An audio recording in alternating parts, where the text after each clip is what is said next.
This person needed help. He needed the Rebbe's advice. He had something going on in his life. He went to the Maskiris, the Rebbe's secretary, and they said, you can make an appointment in a few months, you'll see the Rebbe. But he needed an answer now.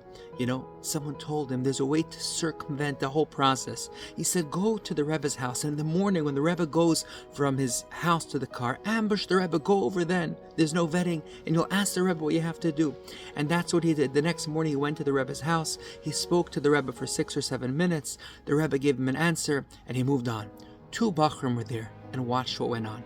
They quickly confronted him, and they said, how do you do that? There's a Seder, the Rebbe's time is precious, you can't do that. And they gave it to him over the head. This person felt terrible, and he wrote a letter of apology to Lubavitcher Rebbe. The Rebbe wrote back 2 points. Number 1, the Rebbe said, those 2 Bachrim should have been in Seder, they should have been in yeshiva, and take it with a grain of salt, they shouldn't have been there and saying what they said. Point number 2, the Rebbe said the teaching of the Baal Shem Tov that's brought in Hayom Yom on the 5th of Iyar, that a neshama, a soul, comes down to this world for 70 or 80 years just for one purpose, to do a favor for another Yid, begashmias and especially in ruchnias. The Rebbe said, perhaps my mission and my purpose in this world was just to help you that morning. One could ask, what happens if that moment happened when I was 15 years old? All my other moments are a waste of time. All my other years are nothing. The Baal Shem Tov is not giving us a statistic. The Baal Shem Tov is giving us a way of life. So don't try to figure out which moment it is. Live every moment of your life as if that is everything.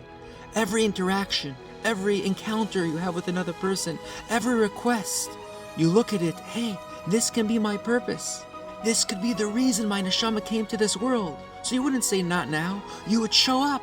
So when the Bachrim saw that encounter, they saw interruption, but the Rebbe saw a purpose. The Rebbe saw a mission. In Parshas Kedoshim it says, "V'ahavta l'reacha kamocha." Avas Yisrael. We gotta love each other. We gotta have true ava to each other. I live in Montreal.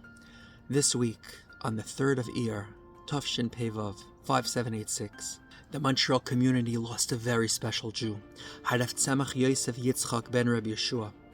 Rabbi Wilansky, also known as Rebbe, a Yid who lived v'ahavta l'reacha kamocha, a Jew who cared about someone else, someone who 70 or 80 years the neshama wears in tears just to do a favor for another. Rabbi Wilansky did hundreds and thousands of favors throughout his life. Rabbi Wilansky lived and breathed v'ahavta l'reacha kamocha. It was his life. Every encounter with a smile. How can I help? How can I be there? V'hacha yitin aliba, and the living should take to heart. May we emulate his ways in caring for another Yid with true avas Yisrael.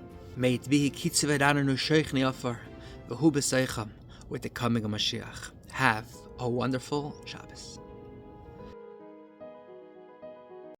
You are my Rebbe, my Taya Rebbe.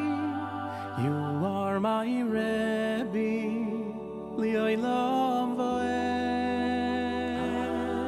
It's a debt of gratitude.